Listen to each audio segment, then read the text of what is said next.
Hello everybody and welcome to the fourth part of this 5-part series, Hindsight-Kingdom, basically rebooking each and every Wrestle Kingdom. The biggest show in Japan, each and every single one of them has occurred to date. So that's Wrestle Kingdoms 1 through 5. And this is going to be the fourth one. At this point, I'm going to go on record as saying that the main event is a match that I'm not sure that everybody is going to immediately get on board with. So I might have to do a bit of selling it to you. Hopefully I can do that. And hopefully you can buy into it because it's a big deal. So first, what's happened between Wrestle Kingdoms 3 and 4? Ryusuke Taguchi goes over Katsuhiko Nakajima to become the IWGP Jr Heavyweight Champion. Togi Makabe wins the G1 Climax and goes over Hiroshi Tanahashi to become the IWGP Heavyweight Champion. Katsuhiko Nakajima goes over Prince Devitt to win the GHC Jr Heavyweight Championship. And No Limit, that's Naito and Yujiro, they vacate the IWGP Jr Heavyweight Tag Team the Junior Heavyweight Tag Team Championships, which will be explained further on in the video. For now, we're gonna start off with the first match of the night. First match of the night would be Ultimo Guerrero, Mistico, and Averno on what is basically a Team CMLL, and they would go up against a New Japan team of Koji Kanemoto, Jushin Liger, and Tiger Mask 4. I had avoided using Tiger Mask 4 on this card because, much like Josh, Burning Discipline, I fucking hate Tiger Mask. Fucking hate him. And obviously, like I've said in previous videos, I find that the Junior Heavyweight Tag Team Championship match is a nice addition to the card, and sort of I think it helps round it out.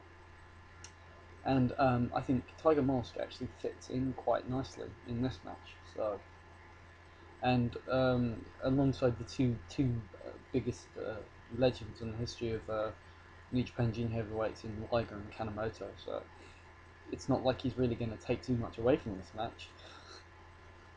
Kind of impossible at that. And then you've got the CMLL guys who are Guerrero, who is fantastic in the ring, Mistico, who we all know as Sin Cara now, great talent, and Averno, who is another very solid talent. So I think this will be a great solid opener, nice fast pace, get off to a good start.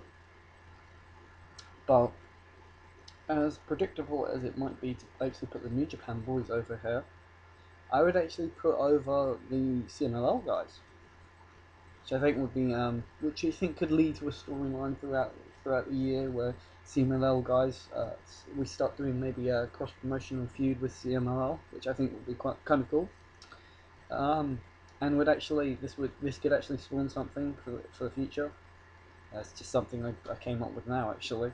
But I'd have Mistico going with Tiger Mask because who is Tiger Mask? I'd have him going over Tiger Mask with his a la Mystica submission finisher. So Team CMLL will go over Team New Japan there in that opener. Second match of the night is for the vacant IWGP Jr Heavyweight Tag Team Championships. The team of Apollo 55, Taguchi and Prince Devitt, and Taguchi is coming in as a Junior Heavyweight Champion, will go up against the Golden Lovers, the team of Kenny Omega and Kota Ibushi. These two teams in reality have had dozens and dozens and dozens of matches, tag team matches, so many matches. And how many have Golden Lovers actually won? Apollo 55 seem to go over almost every single time, and I actually hate that. I hate that because I actually think the Golden Lovers are the more talented tag team.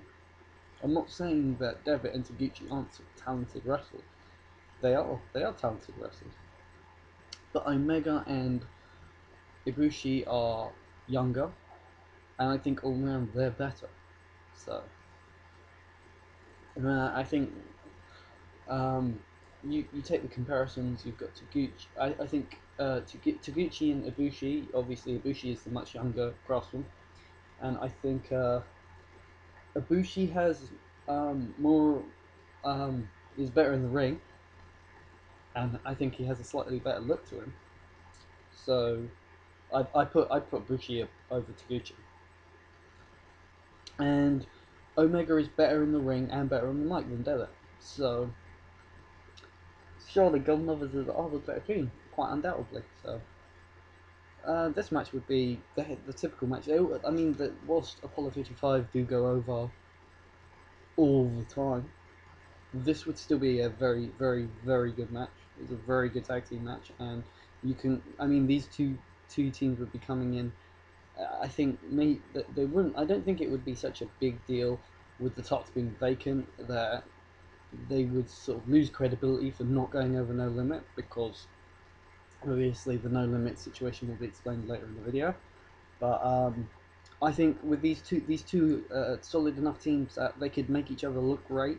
I think Apollo 55 could look great. I think Golden Lovers could look great, and I really hope Golden Lovers do come out looking great, because I'd be putting the titles on them. And I actually I came up with the finish myself, a rather specific finish. It would be the debut. I would have Omega. I don't know how long Omega would have been in New Japan for at this point. Not very long. But he would not have used the Kreutz Raft. No, I would have told him that I wanted him to save the Kreutz Raft for this moment, and he would hit Taguchi with the Kreutz Raft for the finish and pin him clean in the middle of the ring. Which basically, not only does it give Golden Lovers a huge win and set them up as a very solid set of Junior Heavyweight Tag Team Champions, but it also sets Omega up for what I want to do in the future, and obviously have him down the line challenge for the Junior Heavyweight Championship. And by taking Taguchi out with the Kreutz Raft and debuting the match, it would get debuting that move in that particular match, would get a huge spot from the crowd in Tokyo Dome. He debuts that sick finisher. That move is just sensational, and one of my favourite finishers in professional wrestling. It's great, looks great, looks like it could actually do some serious damage to somebody. And I think debuting that at Wrestle Kingdom, and going over the Junior Heavyweight Champion, sets Omega up beautifully, absolutely beautiful, and would obviously set him up for a future title shot. So Golden Lovers over Apollo 55 there. Third match in the line, Yuji Nagata versus Minoru Suzuki. These two clashed at the first Wrestle Kingdom in reality, and they clashed at the first Wrestle Kingdom in live fantasy booking. So, and then they had, in reality, they had another match at Wrestle Kingdom 5. Well, after we'd sort of gotten through this card, and 6 matches in, and there was nobody really left other than Nagata, really. And another name that hadn't been really used was Suzuki, and I know he wasn't at this show, but it wouldn't be hard to pull him. I mean, it's one night, and I'm sure he'd be happy to give Nagata the win back, because that's basically what this match would be. It would be the rematch from 3 years prior, and Nagata would get his win back over Suzuki at Wrestle Kingdom, and that's a big deal. It's Nagata going over Suzuki at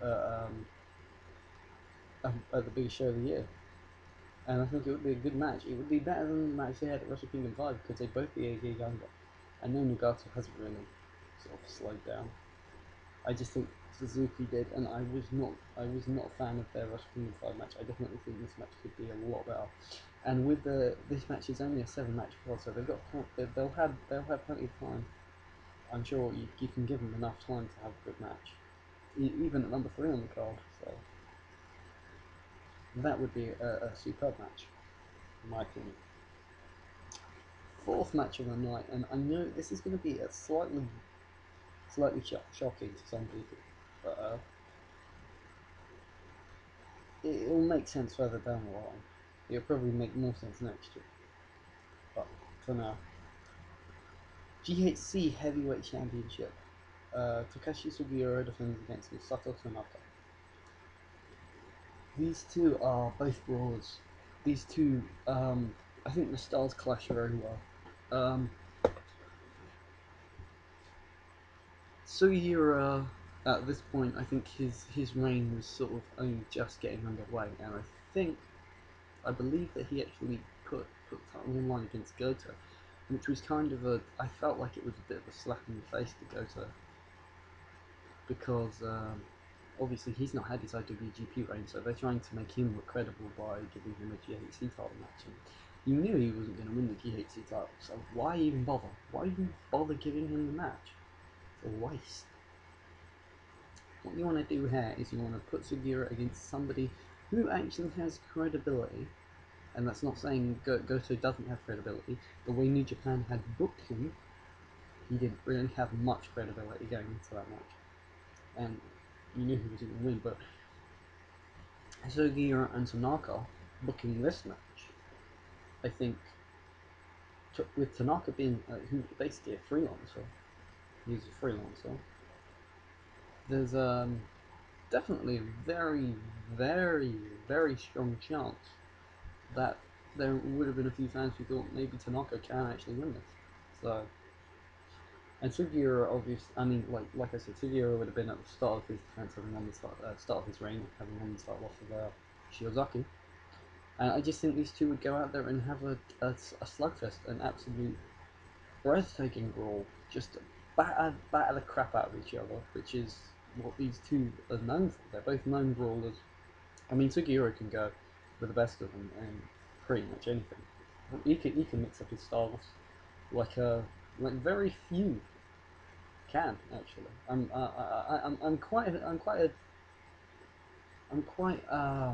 I wouldn't say fan of Sugiura, but I appreciate what he does, and I appreciate the fact that he can sort of mix himself up and get in there with all different sorts of guys, which is not something a lot of wrestlers can do. And he can mix up his style to fit the crowd and to fit the opponent and to fit the type of match. And there's not a lot of people that can do that. Only some people can only wrestle a certain style, and Tanaka is a beast. Tanaka, we've already discussed Tanaka in several times over the course of this series. I do feel quite bad because Tanaka has gone. Tanaka, I mean, keeps going under. He won the tag team title match, but other than that, he's gone under every time he's been on the show. So, kind of feel bad for him, and he goes under here. Obviously, Sugiura would beat him with the Olympic qualifying slam. But I think you could come out of this with both men looking strong, and I think Tanaka getting a shot at that title actually says it says a lot about Tanaka, because he's not. I think maybe the only heavyweight title he's held is the ECW title. I think. I'm not sure on that. But I believe that's the only title, the heavyweight title he's held. So he's never held the IWGP title. I know that for a fact. He's never held the Triple Crown, and he's never held the GHC title. So he held. I believe he might have held the 0-1 title, the heavyweight title. Don't quote me on that, but maybe. But either that, it's still dubious as to whether you'd really consider that as a top level heavyweight championship. I mean, it's sort of like the PWG title, I guess, in a way. Regardless, Sugiura over Tanaka here in what would be a stiff brawl, and another very good match. New Japan, no one might not be happy that I put their heavyweight championship match so far down on the card, but their guy is gonna be going over, and he's gonna be looking good. And it's not like, I think it makes more sense because the card is shorter. I think because, I mean, Nagata and Suzuki they probably wouldn't be best of they wouldn't be best pleased about going out third, but with the card being so short, and I think they understand.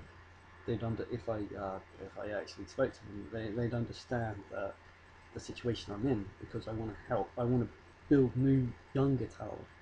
And I'm not saying that Nagata and Suzuki are not important, or Sugiura and Tanaka are not important, because they are, because they're current guys. But at a show like this, showcasing your younger talent as above them helps elevate the younger talent, whereas showcasing guys like Sugiura, Tanaka, Nagata, and Suzuki over guys that you want to push in the future just says that you're stuck in the past, and New Japan are stuck in the past. So we need to fix that, and hopefully this show would be a big step to getting there. Fifth match of the night.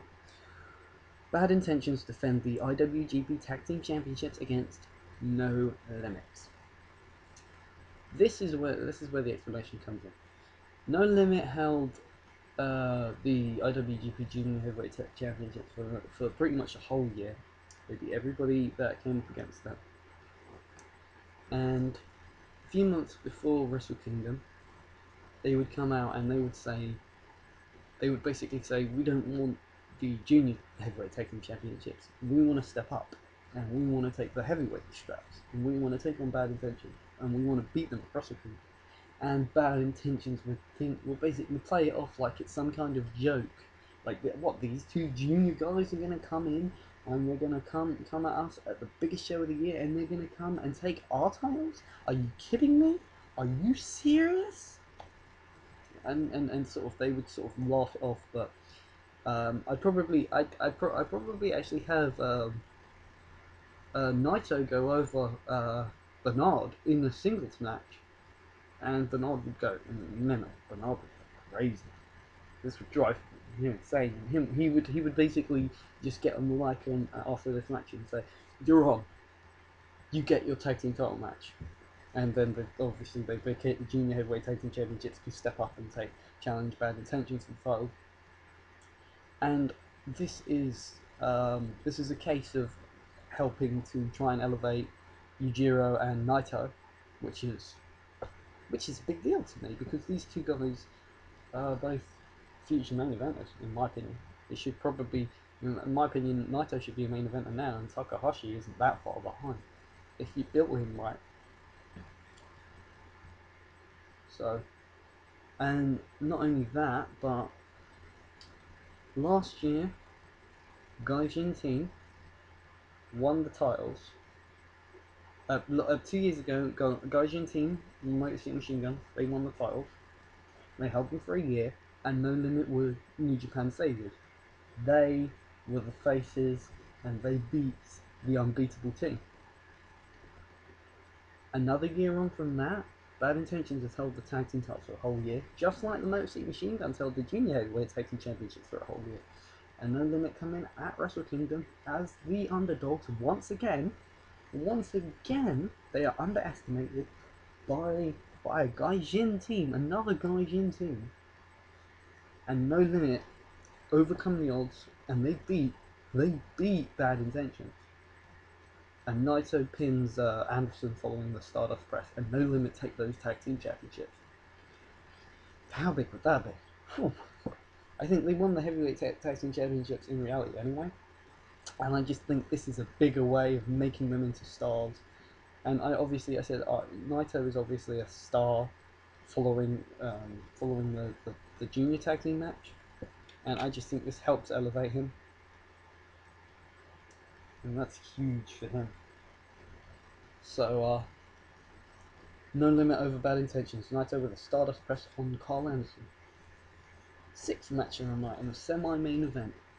This one, I'd be very, very looking forward to see if I was at this show. Shinsuke Nakamura and Hiroshi Tanahashi, New Japan, against Go Shiozaki and Takeshi Morishima of Noah. Morishima should have been the guy. He should have been their Tanahashi. Shiozaki should have been. Shiozaki is sort of their Nakamura now. He should have been their Nakamura sooner. But that's what. But this match is a literal comparison, in my opinion, of what these two guys should have been. Morishima should have been the guy that was really the top guy, like Tanahashi is. Morishima should be in that position now. He should have been in that position from when he beat Masato. He should have held that title longer than he did. Maybe he shouldn't have gone on and held the title for years and years and years, but he should have held that title for much longer than he did. He should have had a nice long reign. I mean, if he has a reign that's as long as Morishima's reign, then as long as Sugiura's reign, then he's a star. He's a star. He's a made star. You can have Shiozaki go over. You'd had Morishima have the big massive reign, and in very much the same style as we had Nakamura have the huge reign. And then you would have had Shiozaki, like Tanahashi did. You'd have had Shiozaki come in and beat Morishima, much like Tanahashi did with Nakamura. I mean, obviously, it would have been sort of vis-a-vis, because obviously you see Shiozaki is the Nakamura and Morishima is the Tanahashi. But in this situation, it's obviously the other way around. That's what those two guys are, and that's what this literal comparison is. And you have, off the back of the Nakamura-Tanahashi match from last year, they have obviously following that match, Nakamura is humbled by Tanahashi, having come in as the arrogant champion, thinking he was New Japan. That Nakamura was everything New Japan, and Tanahashi was just another challenger that he was going to take down. And Tanahashi humbled him by beating him. So they have a mutual respect for each other. And coming off the back of that, I think doing a tag team match carries any sort of heat they had from that match and sort of stores it, so that you can use it in the future, if you so wish. So you've still got the potential for more Nakamura Tanahashi down the line. And obviously Shiozaki and Morishima, if it had been my fantasy reality, they would be the two top guys in pro wrestling now. And obviously I would have had Shiozaki and Morishima both have nice reigns, and obviously Sugiura would have just taken the title off of them to sort of allow them maybe some time away from the title, which I think every top star needs. That every top star needs time away from the title. It needs to be a period of time where the title is put on someone else, and I think Sugiura is the perfect third guy. I don't think he's the number one guy. I think he's the third guy. Or maybe not even the third guy. I'd say right now in Noah, he should be the third guy. He should be the third guy. But it should be Shiozaki and Morishima as the top two, and then sort of Sugiura just below them, who's sort of there as the guy that could sort of hold the title if you don't want the top two to have it for whatever reason. And you can have the sort of title go, but that's the way. There should always be a third guy. I know you've got Orton and Cena in WWE. You'd need, if you had one title. Well, let's look at it like this. TNN's such a bad example. ROH, Eddie and Davey. Those two should be the top two, because they're your best wrestlers. They need a third guy. And I think that's what Roderick Strong is. So you've got the top two, Eddie and Davey, who should really be like big time feuding for the belt, and you have Roddy, who can sort of take the title off of either of them if you want the title to get out of that storyline, or you want somebody who's not Eddie, or you think Eddie or Davey are not drawing, and they might draw better chasing. That's just the way I look at it. But back to the tag team match, you have Nakamura and Tanahashi, obviously sort of coming 180, rather than being opponents teaming, and I think this would be, you've got the two big, well, this would basically be the two biggest stars from New Japan and the two biggest stars from Noah. And this is a main event. This is a main event if you've not got the main event I have. This is a main event level match. And Nakamura would go over Shiozaki with the Bomaye because I think Morishima would be the one I'd be looking to push. I would have been looking to push harder. If I were Noah, anyway. So, at least coming out off the back of this. It's that sort of Shiozaki would have just lost the title, and I would have had him sort of come down from that, and maybe sort of put him in the upper to mid card for a bit, and have Morishima do a program with Sugiura, and then maybe find another challenge, and then bring Shiozaki back up.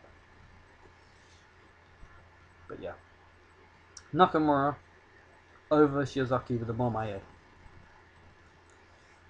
And your main event of Wrestle Kingdom 4, the IWGP Heavyweight Championship, and I'm sure you can predict this, would be Togi Makabe, the defending champion, against Hiroki Goto. I know for a fact a lot of people aren't going to be sold in that main event. So let's look at it this way.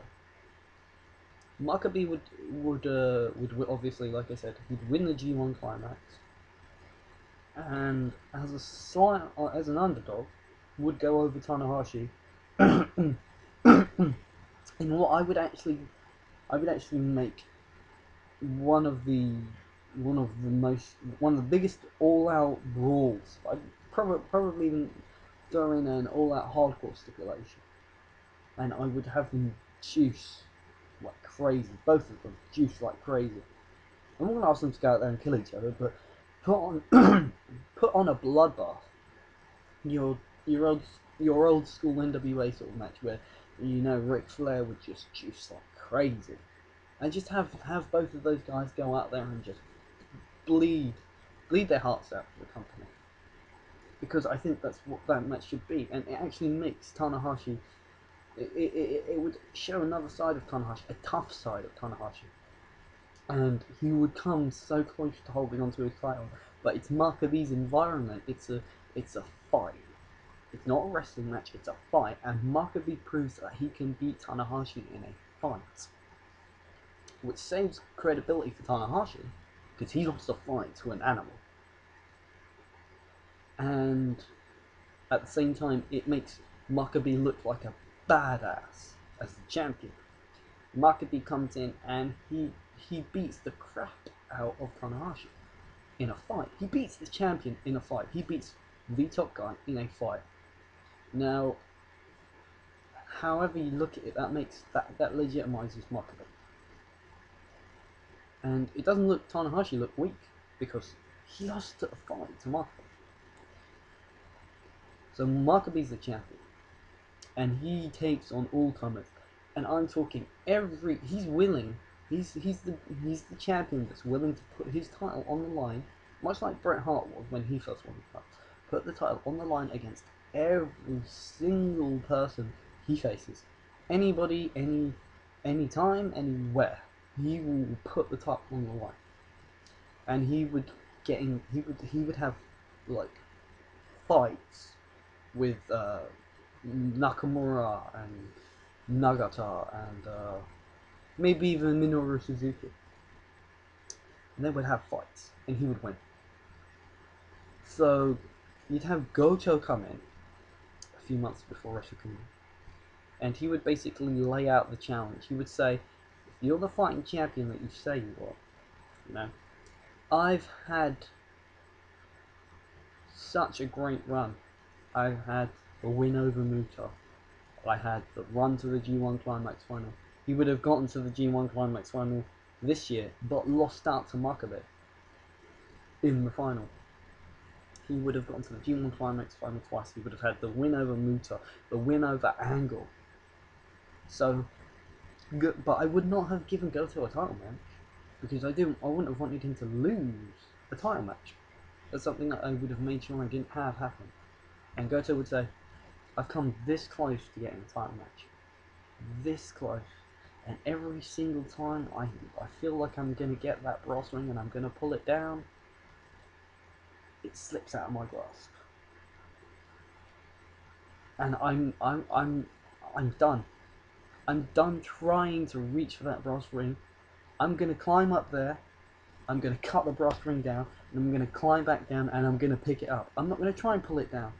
I don't need to. I've proven how good I am. I shouldn't have to. That brass ring should be coming down to me. And if you are willing to put that title on the line against anybody, you'll put that title on the line against me at Wrestle Kingdom. And we'll see who the better man is. We'll see who the better We'll see who the better man is, and we'll see who really deserves to be IWGP Heavyweight Champion. Makabe being the fighting champion that he is, and he would look so credible coming off the back of so many big wins, and literally, maybe all of Makabe's fights he juices. Maybe all of his matches are just so brutal that they need that, and that just makes him look even more credible as champion. And obviously Goto is running through people. This is the year, between Wrestle Kingdom 3 and Wrestle Kingdom 4, Goto is basically beating everybody. So if the champion beats someone, Goto beats them next. If Makabe is going over Tanahashi, the very next match Goto has, he's going over Tanahashi. If Makabe beats Nagata, the next match Goto has, he's going over Nagata. If Makabe beats Suzuki, the very next match Goto has, he's going over Suzuki. And it builds and builds and builds and builds and builds. And Goto comes out with a challenge, and Makabe, being the fighting champion he accepts. And they main event Wrestle Kingdom, and you've got Makabe, who I legitimately think is probably the legitimately the toughest looking guy in all of wrestling. You look at this guy, and he looks like the sort of guy you'd want on your side if you got into a fight in a back alley. He just looks like that sort of guy. He's big, and he's got a fucking chain around his neck. He genuinely looks like an animal. The guy looks like a beast. And if I got into a fight, I'd want Makabe having my back. I'd be if I could pick anybody, Makabe would be one of the first choices. So it comes down to Goto, him finally achieving his crest after basically 2 years of running after the belt, more than 2 years of running after the belt, and it just being just out of his reach. He finally gets his title match at Wrestle Kingdom 4, and he goes over Makabe clean in the middle of the ring. As you do, you've got to have a clean finish in the main event title match at Wrestle Kingdom with the Shoten Kai. And finally, I've been waiting to say this, but Hiroki Goto is your IWGP Heavyweight Champion.